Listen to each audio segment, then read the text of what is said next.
हो चाहे राहुल गांधी हो, सब लोगों ने एसआईआर को बदनाम करने का एक माध्यम बनाया, जबकि एसआईआर सतत होता रहा है। इस बार 20 वर्षों के बाद हो रहा है, प्रक्रिया सतत होती रही, कांग्रेस समय में भी हुआ है, हमने कभी आपत्ति नहीं की, लेकिन कांग्रेस पार्टी एसआईआर को लेकर मुद्दा बना रही है। रही बात जिन्होंने जो विषय उन्होंने उठाए हैं, कोई भी व्यक्ति इस किसी भी विधानसभा किसी पर भी आपत्ति कर सकता है, ये भारत सरकार चुनाव आयोग का नियम है। उस नियम के तहत आपत्ति की है। मैं स्वयं स्क्रूटनी में आया हूँ, मेरी वाइफ स्क्रूटनी में आई है, हमारे प्रदेश अध्यक्ष की बेटियों का भी नाम स्क्रूटनी में आया, उन्होंने सबने जवाब दिया है। तो कांग्रेस पार्टी क्यों वर्ग विशेष का हितकारी बनती है?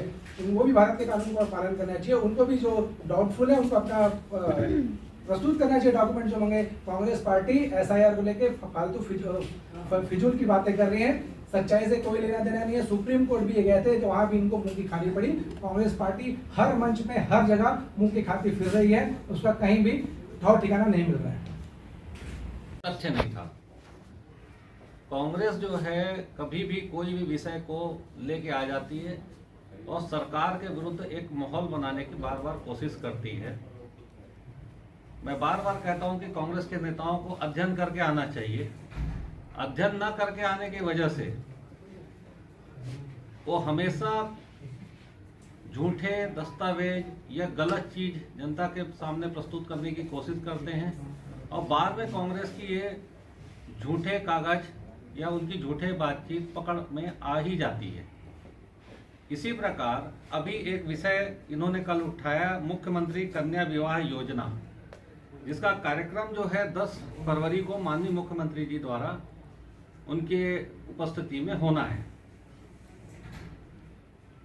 इस कार्यक्रम को लेकर अनर्गल आरोप लगाए गए कि महिला बाल विकास विभाग वहां नियमों के अवहेलना करते हुए कुछ कार्य कर रहा है। कांग्रेस के नेता जो कागज लेके आए थे उसमें कोई तथ्यात्मक चीज तो थी ही नहीं। अब मैं आपको जो इस टेंडर के संबंध में तथ्य है वो आपको अवगत कराना चाहूंगा। ये जो टेंडर है ये सामूहिक विवाह योजना, जिसमें कि करीब करीब पूरे छत्तीसगढ़ में 6000 जो बालिकाएं या मैं कहूंगा कि अभी युवतियां हैं जिनका विवाह होगा, उनके लिए ये व्यवस्था बनाई जा रही थी।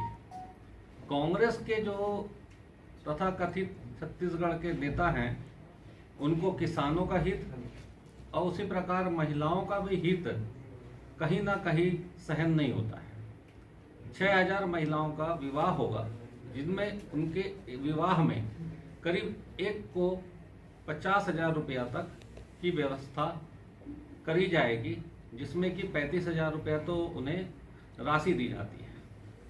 लेकिन वो किसी महिला का हित नहीं चाहते, उन्हें खाली कार्यक्रम निरस्त हो और लोगों के बीच में गलत मैसेज दें, ऐसा करके वो योजना बनाते हैं। अब आते हैं कि नियम क्या है। छत्तीसगढ़ शासन का नियम है, जो कि कांग्रेस के समय भी होता रहा है, क्योंकि शासन का नियम है। इसका उपयोग भूपेश बघेल जी जब मुख्यमंत्री थे तो मुख्यमंत्री सचिवालय भी इसका उपयोग या अन्य विभाग मुख्यमंत्री जी के कार्यक्रम में करता रहा। अगर गलत है तो सीधा सीधा मुख्यमंत्री जी जो उस समय तात्कालिक, उस समय कांग्रेस के समय भूपेश बघेल जी के कार्यक्रम होते थे, तो कांग्रेस ने उनके भी कार्यक्रमों पे सीधा प्रश्न चिन्ह उठा लिया है। ये मान लेना चाहिए। कोई भी कार्यक्रम जो होता है जब शॉर्ट नोटिस में होता है, कम समय में होता है, और उसके लिए CSITC, NRDA, PWD में इन पेनल्ड फर्में हैं, जो कि एक रेट अप्रूव हो जाता है, जो विधिवत रेट अप्रूवल का सिस्टम है। उसके बाद जब कोई कार्यक्रम जल्दी करना होता है, उस समय वहाँ से जो इम्पेनल्ड फर्म है, उन फर्म को काम दिए जाने का नियम में प्रावधान है। उस प्रावधान के तहत ही टेंडर दिया जाता है या कार्य आवंटन किया जाता है। उसी परिप्रेक्ष्य में कार्यवाही अभी चल रही है और उसमें काम आवंटित कर वहां पर एक बहुत अच्छा कार्य जो कि छत्तीसगढ़ की हमारी बहन बेटियों के लिए है, वो कार्यक्रमों का संचालन मुख्यमंत्री की अध्यक्षता में किया जाएगा। तो विधिवत पूरे नियमों के साथ किया गया है। कांग्रेस को यह देखना चाहिए कि शासन के नियम क्या हैं और शासन के नियमानुसार ही कार्य हो रहा है। कहीं ना कहीं इससे पहले भूपेश बघेल जी जब मुख्यमंत्री थे तो उनके कार्यकाल में भी इसी नियम के तहत कार्यक्रम हुए हैं। अगर प्रश्न उठाते हैं तो पहले अपने पूर्व मुख्यमंत्री भूपेश बघेल जी से जाके पूछे कि आप इतने सारे गलत कार्यक्रम क्यों किए, अगर उनको ऐसा लगता है कि गलत कार्यक्रम है। अगर सही है, नियम में है, तो ऐसे अनर्गल चीजों के लाकर जनता को और मिसगाइड करने की कोशिश ना करें तो अधिक अच्छा होगा। और किसी छत्तीसगढ़ की बहन बेटियों के लिए जो कार्यक्रम आयोजित हो रहा है उसके में व्यवधान पैदा ना करें, ये बहुत अच्छा होगा।